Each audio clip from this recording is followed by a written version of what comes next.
시대소망 제34장 초청 부분을 우리 함께 말씀 은혜 나누도록 하겠습니다. 자, 우리 본문의 말씀을 우리 TV에 나오니까 우리 본문을 한번 볼까요? 마태복음 11장 28절부터 30절까지 있는 말씀입니다. 수고하고 무거운 짐진 자들아 다 내게로 오라. 내가 너희를 쉬게 하리라. 나는 마음이 온유하고 겸손하니 나의 멍에를 메고 내게 배우라. 그러면 너희 마음이 쉼을 얻으리니 이는 내 멍에는 쉽고 내 짐은 가벼움이라 하시니라.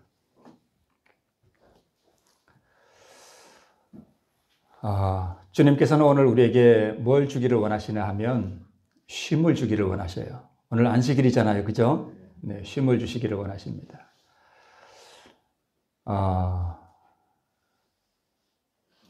우리 이 안식일은 우리가 하늘에 가서 누릴 영원한 안식에 대한 하나의 표상이죠. 네. 여기 우물가에 나왔던 이 수가의 여인, 이 여인은 마음속에 큰 짐을 하나 안고 있었습니다. 그렇죠. 네. 죄의 짐도 있었고 또 그의 마음에는 평안이 없었습니다. 영적으로도 평안이 없었고 또 세상적으로나 또 환경적으로도 그에게는 평안이 없었습니다. 그래서 우리 성경에 보면 이 여자가 한낮에 물을 뜨러 왔다고 이렇게 표현을 하고 있죠. 그래서 대낮에 사람들이 뜨거워서 안 다닐 때 물을 뜨러 온 것을 보면 사람들과의 교류도 없었고 홀로 살아가는 그러한 여인이었던 것 같습니다. 자, 우리 시대소망에 우리 이 여인에 대해서 이렇게 묘사하고 있습니다. 자기 생활의 과거가 자기 앞에 펼쳐졌을 때에 그 여자는 자신의 큰 부족을 깨닫게 되었다. 그 여자는 수가의 샘물로는 결코 만족할 수 없는 영혼의 갈증을 깨달았다. 자기가 이제까지 접촉하여 오던 어떤 것도 자기의 필요를 이와 같이 크게 깨닫게 해준 적이 없었다. 예수께서는 자기가 그 여자의 생애의 비밀을 통찰하셨다는 것을 그녀에게 확신시키셨다. 그럼에도 불구하고 그 여자는 예수가 자기를 불쌍히 여기고 사랑해주는 친구라고 느꼈다. 예수의 임재하심의 순결이 그녀의 죄를 정죄했으나 그는 책망은 한마디도 하지 않으시고 영혼을 소생시킬 수 있는 당신의 은혜에 대하여 말씀하셨다. 우리 신앙의 어떤 그 전진 또는 진보를 이루는데 가장 중요한 첫걸음이 뭐냐 하면 필요를 느끼는 것입니다. 갈증을 느끼는 거예요. 이 여자의 마음속에 있던 그 갈증을 예수님께서 그 우물가에서 드러내어 주셨습니다. 그러죠? 이 필요를 느끼고 갈증을 느끼는 것, 이게 있어야만 우리 예수님을 찾게 되고 예수님을 만날 수 있습니다. 굉장히 중요한 것입니다. 그리고 그 여자의 생애의 비밀을 주님께서 이미 통찰하셨다는 것을 그 여자에게 알게 해주셨을 때에 참 그의 밝히고 싶지 않은 그 죄악을 주님께서 이미 다 통찰하셨으나 주님께서는 그를 멸시하거나 비난하지 아니하시고 영혼을 소생시킬 수 있는 은혜에 대하여 그에게 깨우쳐 주셨기 때문에 이 수가의 여인은 그 예수님이 자기의 친구라고 느꼈습니다. 거기에 이 여자가 자기 마음을 열었을 때에 그 여자에게 이르러 온 것이 바로 심령의 평안과 안식이었습니다. 그러죠? 자, 우리 시대소망 329쪽 초청이라고 하는 그 장에 보면 우리가 진 가장 무거운 짐은 곧 죄의 짐이다 이렇게 말씀하고 있습니다. 예수님께서 우리에게 초청을 하시고 쉼을 얻으라고 이렇게 말씀하신 이유는 우리의 모든 죄짐을 그분이 뭐 하셨기 때문에요? 이미 다 지셨기 때문입니다. 그래서 우리는 주님께 우리의 모든 짐을 맡길 수 있습니다. 이사야 53장 6절에 여호와께서는 우리 무리의 죄악을 그에게 담당시키셨다 이렇게 말씀하고 있습니다. 자, 무거운 짐. 종교적 형식에 지나친 주의를 하던 서기관들과 랍비들은 의식적인 참여로서는 채울 수 없는 부족감을 느꼈다. 그리고 세리들과 죄인들은 유격적이고 세속적인 것에 만족하는 그러한 것으로 뭔가 영혼의 안식과 평안을 얻으려고 했지만 그들의 마음에는 불신과 공포가 있었다라고 우리 본문에 그렇게 나옵니다. 마음이 상한 자, 근심하는 자들, 희망이 시들어진 자들, 세속적인 기쁨으로 영혼의 갈망을 가라앉히려고 힘쓰는 자들을 보시면서 내 안에서 모두 쉼을 얻으라고 예수님께서는 우리 모두에게 초청을 보내주고 계십니다. 자, 그러면 우리가 어떻게 쉼을 얻을 수 있을까? 어떻게? 오늘 우리 시대소망 초청장애라고 하는 이 장에 보면 우리가 쉼을 얻기 위해서는 조건이 하나 있다고 이렇게 말씀하셨습니다. 하나가 아니죠. 쉼을 얻기 위해서는 조건이 있다 이렇게 분명히 기록해 놓고 있었습니다. 그 조건이 뭐냐 하면 첫 번째, 나의 멍에를 매라는 것입니다. 나의 멍에를 매라. 자, 두 번째는 온유와 겸손을 배우라. 본문에 다 나오는 거죠. 나의 멍에를 메고 온유와 겸손을 배우라. 그리고 세 번째는 우리 시대소망 본문에서 따온 것인데 뭘 해야 돼요? 굴복해야 됩니다. 굴복.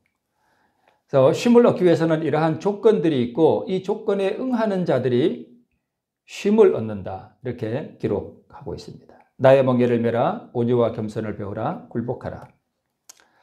자, 먼저 나의 멍에를 메라 하는 부분을 우리가 한번 좀 보겠습니다. 여기 어떤 한 여자가 나오죠. 자, 이 여자가 지금 물통을 이렇게 쥐고 있잖아요. 그죠? 쥐고 있잖아요. 근데 이 물통을 손으로 들면은 힘들겠죠? 그런데 이렇게 지게에다가 지니까 쉬워요? 어려워요? 더 쉽죠? 그래서 지금 이 멍에는 이 여자가 어깨에 쥐고 있는 저 지게와 똑같습니다. 그러죠? 우리 주님께서는 나의 멍에를 메라 하는 것은 우리로 하여금 우리가 진 짐을 매우 쉽고 가볍게 하기 위해서 나의 멍에를 메라 이렇게 말씀하고 있습니다. 누구의 멍에예요? 나의 멍에를 메라 이렇게 말씀을 하고 있네요. 자, 아까는 우리 여자가 이렇게 맸던 거고 이번에는 이 진짜 멍에죠. 소가 매는 멍에. 우리 여러분들 잘 아시리라고 믿습니다. 자, 소가 지금 밭을 이렇게 갈고 있는데 저 멍에가 소의 멍에예요? 농부의 멍에예요? 농부의 멍에죠. 농부의 멍에를 농부가 지금 소에게 이렇게 메워 주었습니다. 소에게 이 멍에를 메워 준 것은 소가 밭을 잘 갈 수 있도록 하기 위해서 지금 멍에를 메워 준 것입니다. 자, 그러면 멍에를 맨다라고 하는 게 도대체 무슨 뜻인가? 무엇을 가지고 멍에를 맨다라고 우리가 말할 수 있는가? 자, 보세요.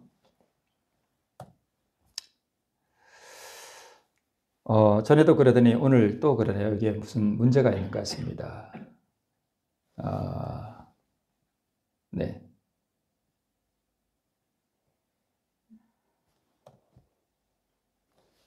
그냥 이렇게 볼까요? 네. 멍에를 맨다는 것은 주인의 뜻에 전적인 뭘 의미해요?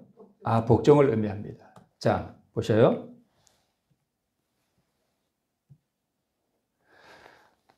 자, 이 소를 보면 이 소가 전에도 한번 제가 말씀드렸죠.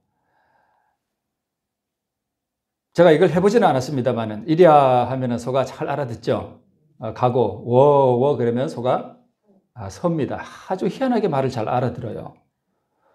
그죠? 그 다음에 이제 왼쪽으로 가려 그러면 이 뒤에 있는 줄을 하나 잡고 있잖아요. 뭐라 하는지 모르지만 또 이쪽으로 넘기고 그죠? 또 이쪽으로 넘기기도 하고. 네, 왼쪽으로 살살 두드리면 왼쪽으로 가고 오른쪽으로 살살 두드리면 오른쪽으로 가고. 자, 이 멍에를 맨다 하는 것은 이 소가 주인이 가고자 하는 대로 또는 서고자 하는 대로 전적으로 뭐 한다는 뜻이에요? 복종한다는 뜻입니다. 그러죠?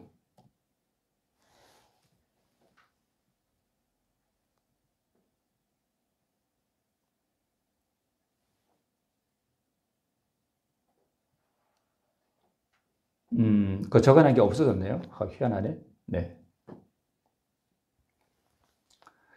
자, 그리고 이제 그냥 하겠습니다.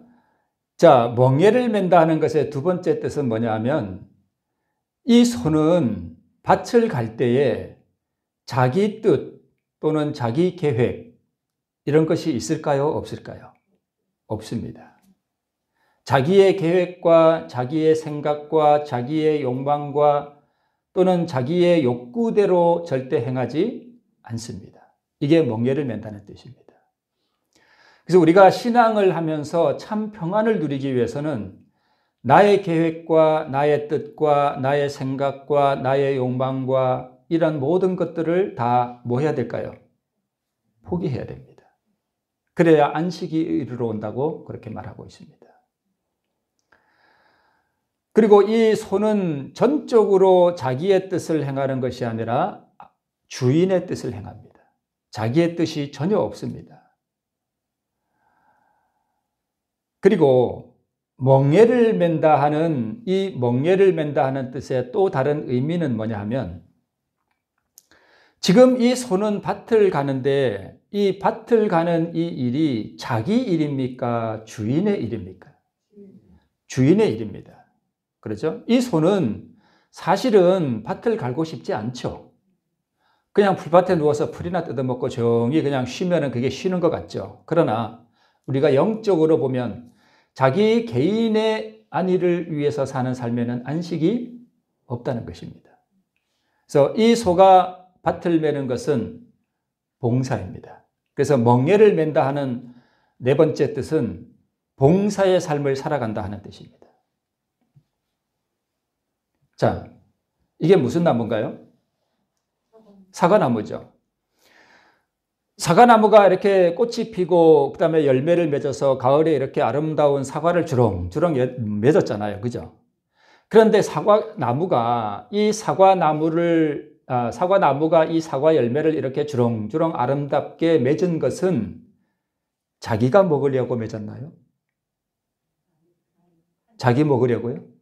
아닙니다. 자기 먹으려고 절대 맺지 않았습니다. 이 사과나무는 사과를 맺어가지고 다 누구 줍니까?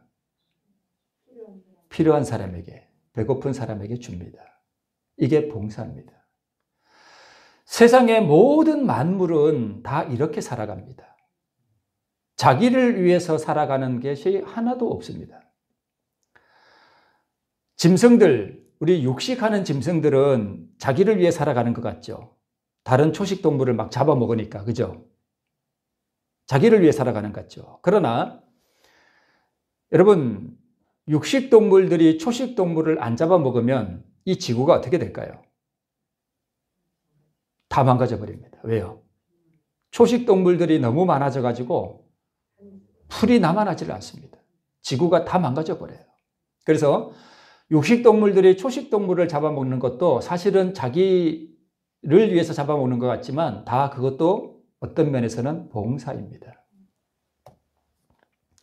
자, 여기 아름다운 꽃이 피었습니다. 그리고 속에다가 뭘 맺는가 하면 꿀을 맺습니다. 자기가 먹으려고 꽃이 꿀을 맺나요? 아니요.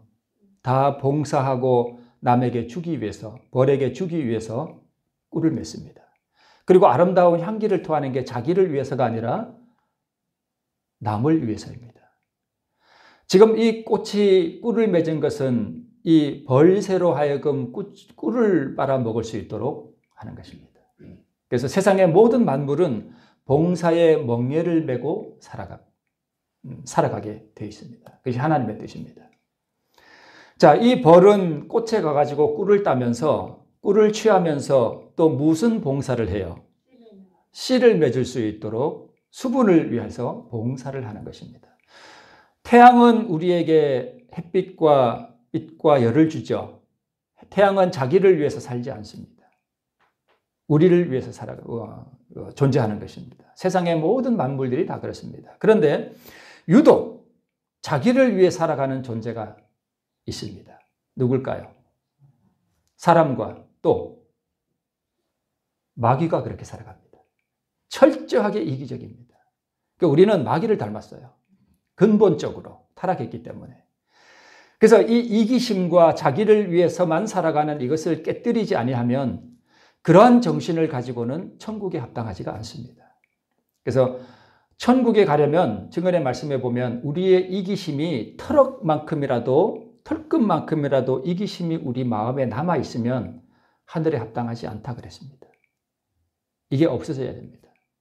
그래서 우리가 시대의 소망을 우리가 공부하면서 내가 남을 위해서 진짜 봉사의 삶을 살아가고 있는가 아니면 나의 이기적인 삶을 위해서 내 생애를 소비하고 있는가를 보면 내가 천국에 합당한가 혹은 그렇지 아니한가를 우리가 알 수 있습니다. 그래서 우리 예수님께서는 이 땅에 오셨을 때에 나의 하나님이여 내가 주의 뜻 행하기를 즐기오니 주의 법이 나의 심중에 있나이다 하였나이다. 그래서 다섯 번째로 이 멍에는 무엇을 의미하는가 하면 하나님의 율법입니다. 멍에가 하나님의 율법이에요. 그래서 여러분 율법대로 살아가면 평안이 있고 쉼이 있습니다. 자, 제가 우리 여기서 신림으로해서 이렇게 원주를 나갈 때 도로를 이렇게 가다 보면 앞에 빌빌이들이 참 많아요. 큰 차들이 많이 가잖아요. 답답해서 뒤에 못 따라가요. 가끔 추월할 때가 있거든요. 근데 내가 가야 할 우측 도로를 벗어나서 사실 그러면 안 되는데 중앙선을 넘어가면 제 마음이 평안할까요? 불안할까요? 불안합니다. 왜요? 내 길이 아니기 때문입니다. 법을 벗어났기 때문에 불안이 밀려옵니다. 왜요? 다른 차하고 부딪히거든요. 그래서 제가 추월을 하면 제 집사람이 아주 정색을 하고 난리를 칩니다. 불안해요. 그래서 하나님의 멍에, 주의 멍에를 메고 내가 주의 법도 안에서 봉사의 삶을 살아갈 때가 참으로 평화롭고 안식이 있다고 하는 사실을 우리는 세상 가운데서도 배울 수 있습니다. 그래서 봉사를 위해 매는 멍에는 곧 하나님의 율법입니다. 그래서 율법, 봉사, 멍에 이게 다 같은 것이죠. 네. 자, 그래서 그분께서는 이 원칙을 채택하라고 하신다. 즉 봉사의 원칙이잖아요. 나를 위해 사는 것이 아니라 남을 위해 살아라 이것입니다. 이게 만물이 돌아가는 법칙입니다. 하나님께서도요 본인을 위해서 살지 않으셔요. 그분은 자신이 만드신 모든 만물들에게 그분의 사랑의 이 영광의 빛을 끊임없이 흘려보내면서 우리가 오늘 이렇게 밭에 나가서 이 추운 겨울에도 보면은 밭두락에 그 추운 추위를 무릅쓰고 이렇게 풀들이 자라거든요. 그 풀들도 하나님이 그거를 하나하나 보살피지 아니하면 다 없어져 버릴 것들이에요. 담벼락에 피는 이름 없는 불꽃도 하나님이 다 기르시거든요. 그래서 우리가 천국에 가면 하나님의 그 보좌로부터 영원한 생명수의 강이 흘러나온다 그랬잖아요. 그래서 하나님은 우리에게 봉사하시고 우리의 필요를 채워주기 위해서 그분이 살아가신다라고 하는 사실을 우리가 배울 수 있습니다. 이 원칙을 채택하라고 우리에게 분부하신다. 우리 하늘 아버지께서는 우리를 위하여 우리가 알지 못하는 수천 가지의 길들을 준비하셨다. 여러분 우리가 살아가면서 삶이 막막해질 때가 있잖아요. 참 어려운 일들이 밀려올 때에 막다른 골목길에 다다른 것 같을 때에 그때에 하나님께서는 우리를 위하여 우리가 알지 못하는 수천 가지의 길을 준비하고 계신대요. 우리가 뭐만 하면 되는가 하면 봉사의 멍에를 매기만 하면 우리가 알지 못하는 어떤 기막힌 길로 하나님께서 우리를 인도해 주십니다. 하나님의 사업과 명예를 으뜸으로 삼는 이 원칙을 받아들이는 자들은 곤란함이 사라지고 저희의 발인데 죄송합니다. 발 앞에 평탄한 길을 발견하게 될 것이다. 이렇게 기록되어 있습니다. 자, 그래서 자신을 위하여 이기적으로 살면 평안과 기쁨과 쉼이 없습니다. 혹시 내 삶이 불안하고 평안이 없고 기쁨이 없으면 그것은 누구를 위해서 살아가기 때문에 그래요? 나 자신을 위해서만 살아가기 때문에 그런 것입니다. 자, 보세요. 믿음의 주여 또 온전케 하시는 이인 예수를 바라보자. 저는 그 앞에 있는 즐거움을 위하여 십자가를 참으사 부끄러움을 개의치 아니하시더니 하나님 보좌 우편에 앉으셨느니라. 여러분, 우리 예수님께서 십자가의 그 치욕과 그 부끄러움을 개의치 아니하시고 참으셨습니다. 그분은 십자가에서 홀딱 벗겨졌습니다. 옷을 하나도 입지 않으셨어요. 그 십자가에 달 때 옷을 입히지 않습니다. 만유의 왕이 되시고 우리의 영원한 아버지 되신 그분께서 하늘과 땅 사이에 달려서 옷을 완전히 벗기웠습니다.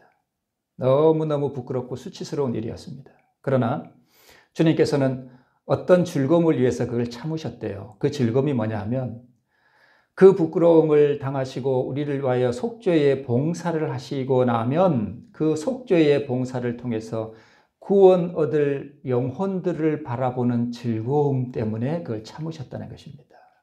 오늘 여기 앉아있는 나, 이 추운 겨울에 성전을 찾아서 말씀을 듣기 위하여 여기 앉아있는 바로 나 자신이 구원을 받아서 그 영원한 본향에 이르러 올 때 우리를 이렇게 안아주시겠죠? 그때 그 무한한 그 기쁨이 우리에게도 기쁨이 되겠지만 우리 예수님에게도 그것이 말할 수 없는 기쁨과 즐거움이 된다는 것입니다. 그것을 위해서 그것을 참으셨다는 것입니다. 그 봉사잖아요. 그죠?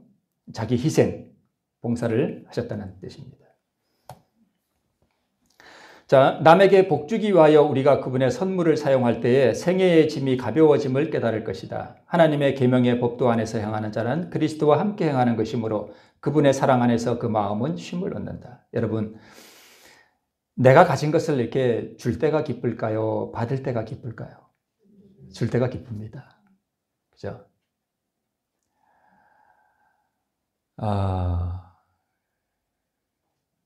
그런 사람들이 쉼을 얻는다 이렇게 말씀하고 있습니다. 자, 두 번째, 온유와 겸손을 배우라. 나는 마음이 온유하고 겸손하니 나의 멍에를 메고 내게 배우라. 그러면 너희 마음이 쉼을 얻겠다 말씀하고 계십니다. 자, 분인나가 나오는 거 보니까 이 앞에 있는 여자는 누구 같습니까? 한나겠죠. 네. 엘가나의 그러니까 사무엘의 엄마죠. 사무엘의 아버지는 엘가나죠. 사무엘에게는 엘가나에게는 두 아내가 있었죠. 한나와 분인나가 있었습니다. 한나는 여자를 애를 못 낳았습니다. 그렇죠? 애를 못 낳았어요. 그래서 이제 다른 여자를 하나 얻었는데 이 분인나는 질투심이 강하고 부조와 선지자에 보면 마음이 아주 좁은 여자였고 오만한 여자였고 아주 불손한 여자였습니다. 그런데 이 분인나에게는 애가 있었는데 한나에게는 애가 없었습니다. 얼마나 슬펐겠습니까? 희망이 깨어지고 생애가 무거운 짐처럼 보였으나 한나는 뭐 하지 않고요?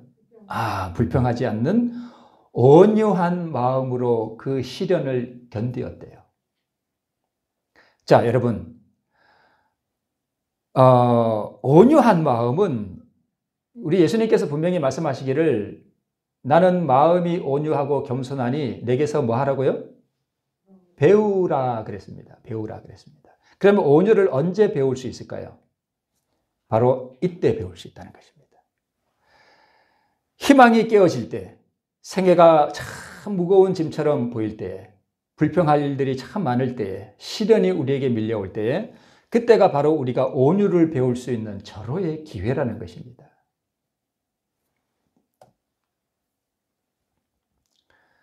자, 이 한나는 가정에서는 애를 못 낳아가지고 참 그 생애의 무거운 짐과 말할 수 없는 슬픔 가운데 있는 그런 상황이었는데 집에서 자 이제 교회에 왔습니다. 교회에서는 어떤 일이 있었냐면 목사님이 책망으로 훈계하리라 생각하고 아주 엄하게 내가 언제까지 취하여 있겠느냐 포도주를 끊으라 라고 말하였다. 이 한나는 너무 마음이 슬픈 여자라 교회에 와서 뭐 했습니까? 하나님 앞에 자기의 마음을 토로했습니다. 슬픈 마음을.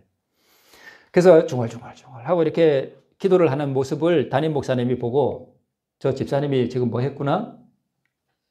술을 먹었구나. 그렇게 생각하고 아주 엄하게 책망했습니다. 자, 집에서도 인정받지 못하고 집에서도 슬픔이 가득한 여자였는데 교회 와서도 뭘 당해요? 오해와 몰이해를 당했습니다. 포도주를 끊으라고 말하였다. 그래서 한나가 이렇게 말했습니다. 그러니까 마음이 아프고 놀랐으나 어떻게 대답했습니까? 온유하게 대답했습니다. 나의 주여 그렇지 아니하니이다. 나는 마음이 슬픈 여자라. 독주를 마신 것이 아니오 여호와 앞에 나의 심정을 통한 것뿐이오니 당신의 여정을 악한 여자로 여기지 마옵소서. 내가 지금까지 말한 것은 나의 원통함과 격동됨이 많음을 인함이다라고 대답하였다. 부조와 선지자에 이렇게 기록되어 있습니다. 여러분, 이 한나가 견딘 그 시련과 그 고통은 대단한 것이었습니다. 그러나 이 시련과 고통의 때에 한나는 온유함을 배웠습니다.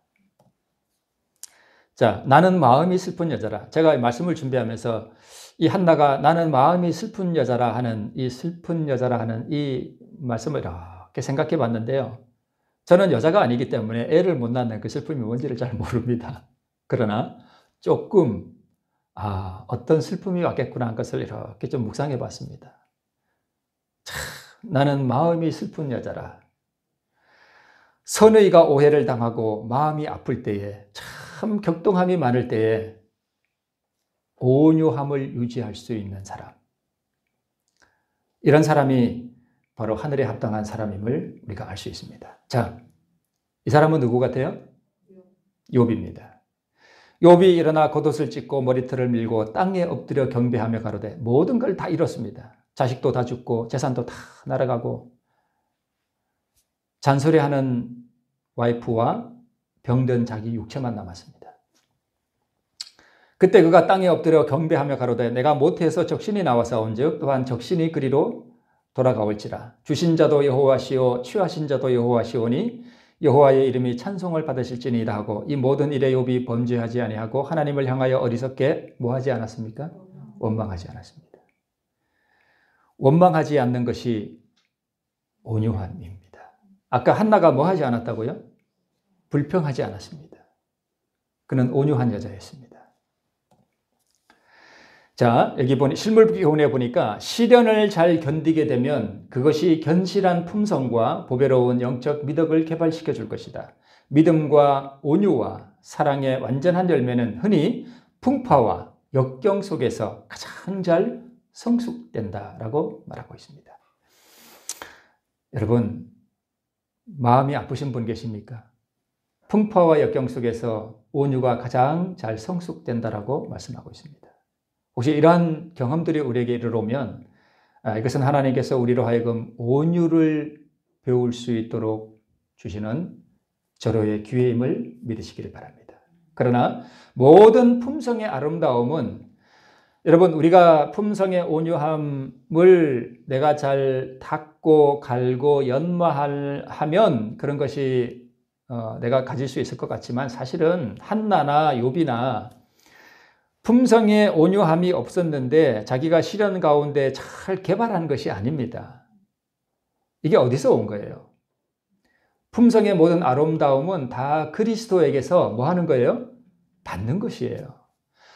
우리는 우리 안에 온유함이라고 하는 것이 털끝만큼도 없습니다. 우리는 타락했기 때문에 우리 안에는 사랑이 전혀 없어요. 그래서 우리가 만약에 온유함이 있다거나 사랑이 있다라고 하면 그것은 내가 개발해낸 것이 아니라 다 그리스도께서 우리에게 주신 것입니다. 만약 우리가 어떠한 노력을 통해서 내 안에 있는 어떤 선을 개발할 수 있다라고 하는 그러한 사상을 가진다면 그것은 하나님께서 가장 싫어하시는 율법주의입니다. 자, 여러분 보세요. 저기 버찌가 열매를 맺은 것이 다 하나님께서 주시는 것들을 통해서 받은 것이죠. 그렇죠.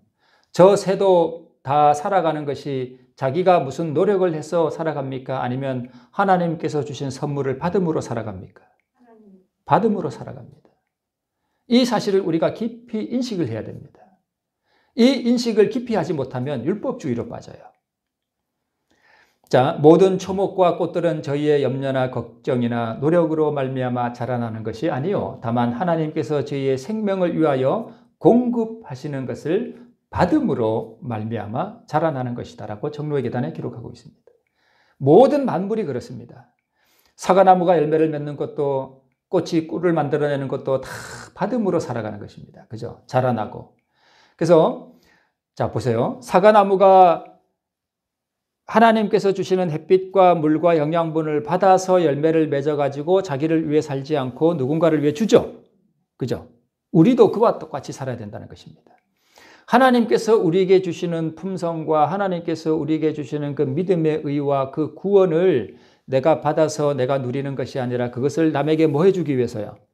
나누어 주기 위해서 우리는 하나님께로부터 모든 선물을 받는다는 것입니다. 이게 이 우주를 움직이는 대원칙입니다.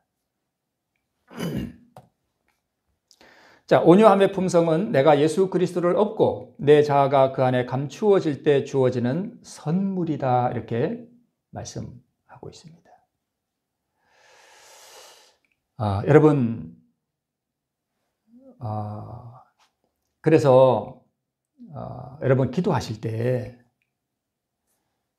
예수 그리스도를 내 마음 가운데 얻기 위해서 많이 기도하시기 바랍니다. 그 예수 그리스도 안에 이 모든 선물이 다 있어요. 예수 그리스도 안에 다 있다는 것입니다. 그래서 이 예수님만 얻을 수 있다면 우리는 모든 것을 가진 것입니다. 그렇지 않겠습니까? 네. 세 번째는 굴복하라입니다. 굴복해야 멍에를 맬 수 있습니다.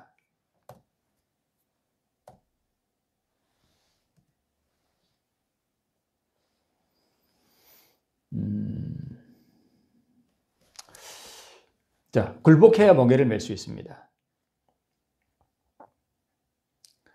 소가 여러분, 농부가 이 소에게 멍에를 이렇게 메어줄 때 소가 거부하면 못 매겠죠.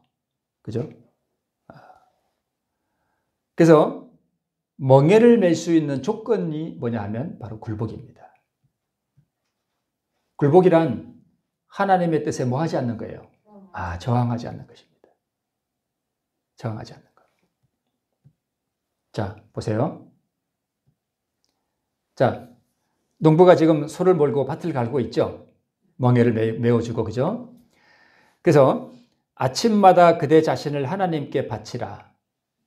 뭘 하기 위해서 바치는 거예요? 멍에를 메기 위해서입니다. 그리고 이 일을 그대의 첫째 할 일로 삼으라. 또한 기도하기를 오 주여 나를 받으사 온전히 당신의 것으로 삼으소서. 나는 나의 모든 계획을 당신의 발 앞에 놓나이다. 오늘 나를 당신의 일에 써 주시옵소서. 이게 지금 누가 하는 기도예요? 만약에 저 소가 신앙을 가지고 있다면 저 소가 하는 기도예요. 그렇겠죠? 저 소가 지금 밭을 갈기 위해서 주인이 아침에 멍에를 메어주면 이 주인의 뜻에 저항하지 않고 순순히 굴복하고 그 멍에를 메고 주인의 뜻을 따라서 밭으로 가고 주인이 가라면 가고 주인이 서라면 서고 왼쪽으로 가라면 왼쪽으로 가고 오른쪽으로 가라면 오른쪽으로 가는 이 모든 것들이 다 이 한 장의 그림 안에 다 들어있습니다. 우리가 저 소와 같이 하라는 것입니다. 거기에 완전한 평화와 완전한 쉼이 있다는 것입니다. 이 소가 만약에 진짜 이런 신앙심이 있어서 저 농부를 하나님으로 알고 오 주여 나를 오늘 당신의 일에 써 주시옵소서. 나의 멍에를 당신의 멍에를 내게 메어 주시옵소서. 나를 오늘 당신의 일에 써 주시옵소서. 나와 같이 하여 주시고 나의 모든 일이 당신 안에서 성취되게 하옵소서 할 것이다. 농부가 하고자 하는 일이 이 소를 통해서 다 이루어지잖아요. 그렇죠? 농부가 밭을 가려고 하면 가려고 하는 이 농부의 뜻이 이 소 한 마리를 통해서 이루어진다는 말입니다. 그러면 어떤 방법으로 이루어지느냐? 멍에를 메어줌으로 이루어진다는 것입니다. 이 원칙을 우리도 채택하라는 것입니다. 나를 위해 사는 것을 포기하라는 것입니다. 만약 예수님이 우리 안에 거하시고 우리가 예수를 만나게 되면 우리는 더 이상 나를 위해 살지 않습니다. 그분을 위해 살게 되어 있습니다. 오늘 이 기도가 이 소의 기도와 똑같죠?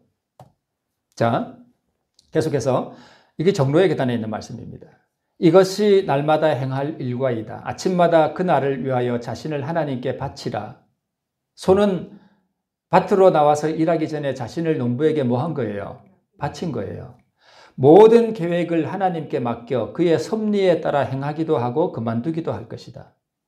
소가 농부가 점심 때까지 일하다가 오늘은 그만하고 이 집에 들어가야 되겠다 하고 들어가면 누구도 들어가는 거예요? 소도 들어가고 오후에 다시 밭에 나가서 일해야 되겠다 그러면 소의 모든 일은 농부의 뜻에 따라서 움직인다는 뜻입니다. 이게 멍에를 맨다는 뜻입니다. 이렇게 함으로써 그대들은 날마다 그 생애를 하나님의 손에 맡기게 되고 이 소는 자기 생애를 누구에게 맡겨요? 농부에게 맡긴 것입니다. 따라서 그의 생애는 그리스도의 생애를 모방하게 될 것이다. 이 소가 농부와 동행하는 것은 농부의 일을 할 때입니다. 그렇죠? 그때 동행하는 것이죠. 우리도 그와 같이 하면 우리 마음의 영원한 안식과 평화를 얻을 수 있다는 것입니다. 성화의 가장 고귀한 열매는 온유의 은사이다.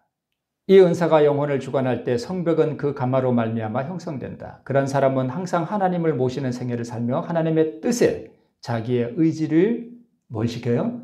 복종시킨다. 이게 굴복입니다. 그의 지력은 모든 신성한 진리들을 깨닫게 되며 의심하거나 지체하지 않고 의지를 모든 신성한 교훈에 굴복시킨다. 진정한 온유는 마음을 부드럽게 하며 밭 가는 소가 성질이 못 되면 어떻게 할까요? 엉뚱한 대로 막 하고 그러겠죠.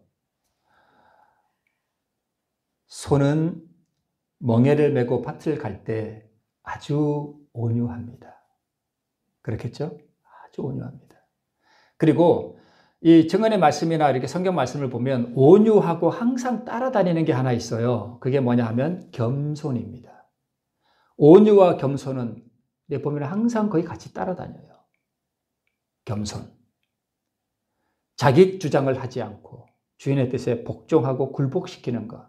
그게 겸손입니다. 온유는 예수 그리스도께 복종하는 생각을 하게 한다. 온유는 루디아와 같이 예수님의 발 앞에서 겸손히 배우는 자가 되게 한다. 온유한 자를 공의로 지도하시며 온유한 자에게 그 도를 가르치시로다 라고 말씀하고 있습니다. 자, 우리 마지막으로 만약 우리가 그리스도의 학교에서 마음의 온유와 겸손을 즐거운 마음으로 뭐하면? 배우면 그분은 우리에게 틀림없이 평화와 안식을 주실 것이다. 우리의 뜻과 방법을 포기한다는 것은 매우 어려운 투쟁이다. 왜 그럴까요? 자아가 있기 때문에 그래요. 그죠? 그러나 우리가 이 교훈을 배우면 우리는 평화와 안식을 발견할 것이다. 라고 마태복음 11장 29절 복음성경 주에서 말씀하고 있습니다. 여러분, 오늘 이 안식의 경험, 나를 완전히 비우고 늘 이 밭 가는 소를 생각하시면서 아침마다 주의 일을 위하여 내 자신을 포기하는 온전히 주님께 날마다 우리를 바치는 모두가 되기를 바라면서 말씀을 줄이겠습니다.